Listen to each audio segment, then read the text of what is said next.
नमस्कार। मैं हूं आपका होस्ट सुदीप और आज हम बात करने जा रहे हैं शंकर अमुरे द्वारा लिखित पुस्तक the puppet masters dark psychology and manipulation के बारे में। ये एक ऐसी किताब है जो आपको मानवीय मन के अंधेरे कोनों में लेकर जाएगी, जहां हेरफेर और नियंत्रण के तरीके छिपे होते हैं। ये किताब सिर्फ इन तकनीकों के बारे में जानकारी देने के लिए नहीं है, बल्कि आपको इनसे बचाव के तरीके भी सिखाती है। तो बिना समय गंवाए शुरू करते हैं। परिचय। द पपेट मास्टर्स की शुरुआत एक चेतावनी के साथ होती है। लेखक शुरू में ही स्पष्ट कर देते हैं कि इस किताब में दिए गए तरीकों का इस्तेमाल दूसरों को नुकसान पहुंचाने के लिए नहीं किया जाना चाहिए। ये किताब सिर्फ शैक्षणिक उद्देश्यों के लिए है, ताकि आप इन तकनीकों को पहचान सकें और खुद को बचा सकें। लेखक कहते हैं, अंधेरे में उतरने का साहस करने वालों का स्वागत है। ये किताब उन लोगों के लिए है जो मानवीय व्यवहार की गहरी समझ हासिल करना चाहते हैं। अध्याय 1। डार्क साइकोलॉजी क्या है? डार्क साइकोलॉजी मनोविज्ञान की वह शाखा है जो मानवीय व्यवहार के नकारात्मक, हानिकारक और हेरफेर करने वाले पहलुओं का अध्ययन करती है। यह हेरफेर, नियंत्रण और प्रभाव की तकनीक के बारे में है।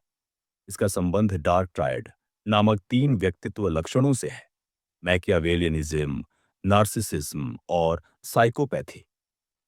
इन तीनों के बारे में हम आगे विस्तार से बात करेंगे। लेखक का कहना है कि डार्क साइकोलॉजी की समझ आपको एक मानसिक शील्ड यानी सुरक्षा कवच देती है। जब आप जानते हैं कि कोई आपको मैनिपुलेट करने की कोशिश कर रहा है, तो आप उसका मुकाबला कर सकते हैं।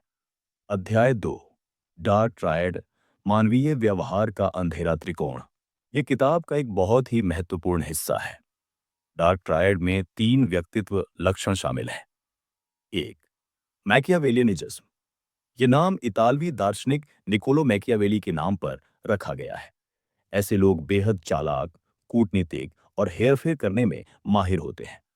उनके लिए लक्ष्य हासिल करना सब कुछ होता है और उसके लिए वे किसी भी हद तक जा सकते हैं। वे भावनात्मक रूप से ठंडे होते हैं और दूसरों को सिर्फ एक उपकरण की तरह देखते हैं। वास्तविक जीवन का उदाहरण: ऑफिस में वह सहकर्मी जो आपके काम का श्रेय ले लेता है या आपके बारे में झूठी अफवाहें फैलाकर खुद को बेहतर साबित करता है। वह बॉस के सामने आपकी बुराई करता है, लेकिन आपसे सामने मीठी बातें करता है। दूसरे, नार्सिसिज्म। ऐसे लोगों में अपने आप की अतिरिक्त प्रशंसा और महत्व की भावना होती है। उन्हें लगता है कि वे दूसरों से बेहतर हैं और हमेशा विशेष व्यवहार की उम्मीद करते हैं। उनमें दूसरों के प्रति सहानुभूति की कमी होती है।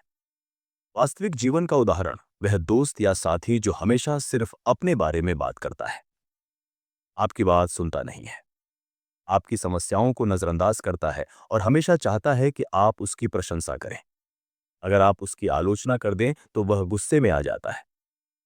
3, साइकोपैथी। यह डार्क ट्रायड का सबसे खतरनाक पहलू है।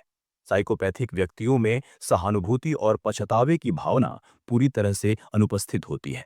वे आवेगी, जोखिम लेने वाले और दूसरों को नुकसान पहुंचाने से नहीं हिचकिचाते। वे अक्सर मनमोहक और आकर्षक व्यक्तित्व के होते हैं, जिससे वे दूसरों को आसानी से फंसा लेते हैं। वास्तविक जीवन का उदाहरण: एक पार्टनर जो आपसे झूठ बोलता है, आपके पैसे लेकर गायब हो जाता है या आपको भावनात्मक रूप से प्रताड़ित करता है और उसे अपने किए पर कोई अपराधबोध नहीं होता। लेखक बताते हैं कि ये तीनों लक्षण अलग-अलग डिग्री में मौजूद हो सकते हैं। कोई व्यक्ति पूर्ण रूप से साइकोपैथ नहीं भी हो सकता, लेकिन उसमें नार्सिसिस्टिक या मैकियावेलियन लक्षण मौजूद हो सकते हैं। अध्याय 3। हेरफेर की बुनियादी तकनीकें। ये किताब का दिल है।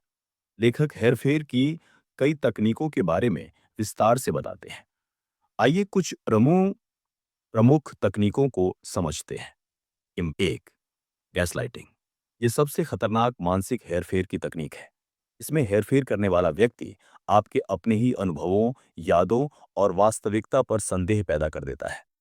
वह आपसे कहता है, ऐसा कुछ हुआ ही नहीं, या तुम हमेशा चीजों को गलत तरीके से याद रखती हो। धीरे धीरे आप खुद पर भरोसा करना बंद कर देते हैं और हेरफेर करने वाले पर निर्भर हो जाते हैं। उदाहरण के लिए, अगर आप कहते हैं कि आपके साथी ने आपको चिल्लाया, तो वह जवाब दे सकता है, मैंने कभी चिल्लाया ही नहीं, तुम सब कुछ बना रही हो, शायद तुम थक गई हो और कल्पना कर रही हो। दो, इमोशनल ब्लैकमेल या भावनात्मक ब्लैकमेल। इसमें हेरफेर करने वाला आपकी भावनाओं का फायदा उठाता है। वह डर, अपराध बोध या दया की भावना पैदा करके आपसे काम करवाता है। उदाहरण के लिए, अगर तुमने मेरी बात नहीं मानी तो मैं खुद को नुकसान पहुंचा लूंगा, या मैंने तुम्हारे लिए इतना कुछ किया और तुम मेरे लिए यह छोटा सा काम भी नहीं कर सकते। तीन, लव बॉम्बिंग। यह तकनीक बेहद मीठा जहर है। इसमें हेरफेर करने वाला शुरुआत में आप पर अत्यधिक प्यार, प्रशंसा और ध्यान बरसाता है। आपको लगता है कि आपको सपनों का रिश्ता मिल गया है, लेकिन यह सब एक जाल होता है। एक बार जब आप उस पर इमोशनली डिपेंडेंट हो जाते हैं, तो वह धीरे धीरे हेरफेर और नियंत्रण शुरू कर देता है। उदाहरण के लिए, कोई व्यक्ति आपसे मिलने के कुछ हफ्तों में ही शादी का प्रस्ताव रख दे, आपको महंगे तोहफे दे और हर वक्त बोले कि आप उसकी जिंदगी का सबसे खास इंसान हैं। चौथा, साइलेंट ट्रीटमेंट या मौन उपचार। इसमें हेरफेर करने वाला आपसे बात करना बंद कर देता है। वह आपके मैसेज और कॉल्स का जवाब नहीं देता। ये एक तरह की सजा होती है ताकि आप उसकी शर्तों पर रिश्ता जारी रखें। इससे पीड़ित व्यक्ति में असुरक्षा और चिंता पैदा होती है। पांच, प्रोजेक्शन या प्रक्षेपण। इसमें हेरफेर करने वाला अपनी खामियों, गलतियों और नकारात्मक भावनाओं को आप पर थोप देता है। अगर वह झूठ बोल रहा है तो आप पर झूठ बोलने का आरोप लगाएगा। अगर वह बेवफा है तो आप पर शक करेगा। उदाहरण के लिए, तुम हमेशा मुझ पर शक करती हो, शायद इसलिए क्योंकि तुम्हारे मन में कुछ है। अध्याय 4, हेरफेर से कैसे बचें, खुद को कैसे सुरक्षित रखें। किताब का यह सबसे महत्वपूर्ण हिस्सा है। सिर्फ समस्या बताना ही काफी नहीं है, समाधान बताना जरूरी है।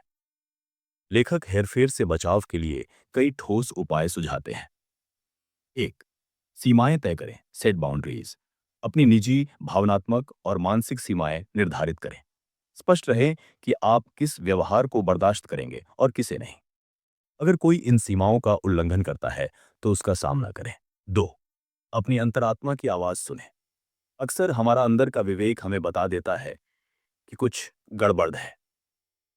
अगर आपको किसी व्यक्ति या स्थिति के साथ असहज महसूस हो रहा है, तो उस भावना को नजरअंदाज न करें, उस पर भरोसा करें। तीन, स्वयं पर विश्वास करें। गैसलाइटिंग का सबसे बड़ा असर आपके आत्मविश्वास पर पड़ता है। अपनी यादों और अनुभवों पर भरोसा करना सीखें। अगर जरूरत हो तो अपने अनुभवों को डायरी में लिख लें, ताकि बाद में आपके पास सबूत हो। चार, विश्वसनीय लोगों से बात करें। हेरफेर करने वाले अक्सर आपको दूसरों से अलग थलग कर देते हैं। अपने भरोसेमंद दोस्तों और परिवार के संपर्क में रहें। उन्हें बताइए कि क्या हो रहा है। एक बाहरी व्यक्ति की नजर स्थिति को साफ देख सकती है। पांच, ना कहना सीखें। आपको हर बात के लिए हाँ कहने की जरूरत नहीं है। अगर कोई आपसे कुछ ऐसा करने के लिए कह रहा है जो आप नहीं करना चाहते, तो विनम्रता से मना कर दें। आपकी भावनाएं और सीमाएं महत्वपूर्ण हैं। छठा, पेशेवर मदद लें। अगर आप खुद को एक गहरे हेरफेर या अत्याचारी रिश्ते में फंसा पाते हैं, तो किसी काउंसलर या थेरेपिस्ट की मदद लेने में संकोच न करें। वे आपको स्थिति को समझने और उससे निकलने के लिए जरूरी टूल्स दे सकते हैं। निष्कर्ष, दी पपेट मास्टर्स सिर्फ एक किताब नहीं है, यह एक मैनुअल है आपकी मानसिक सुरक्षा के लिए। शंकर अंबुरे ने बहुत ही स्पष्ट और व्यावहारिक तरीके से समझाया है कि कैसे कुछ लोग दूसरों के मन और भावनाओं पर नियंत्रण करने का प्रयास करते हैं। इस किताब को पढ़ने का सबसे बड़ा लाभ ये है कि आप भविष्य में किसी भी हेरफेर के प्रयास को पहचान सकते हैं। आप उस कठपुतली नहीं रहेंगे जिसकी डोर कोई और खींच रहा है, बल्कि आप खुद अपनी जिंदगी के पपेट मास्टर बन जाएंगे। याद रखें, ज्ञान ही शक्ति है, और इस मामले में यह ज्ञान आपकी मानसिक स्वतंत्रता और शांति की चाबी है। तो दोस्तों, ये था the puppet masters, dark psychology and manipulation किताब का विस्तृत सारांश। उम्मीद है कि यह जानकारी आपके लिए उपयोगी साबित होगी। अगर आपको यह ऑडियो बुक पसंद आई हो तो इसे लाइक करें, और हमारे चैनल को सब्सक्राइब करना न भूलें। ऐसी ही और ज्ञानवर्धक किताबों के सारांश सुनने के लिए बने रहिए हमारे साथ। आपका दिन शानदार रहे। धन्यवाद।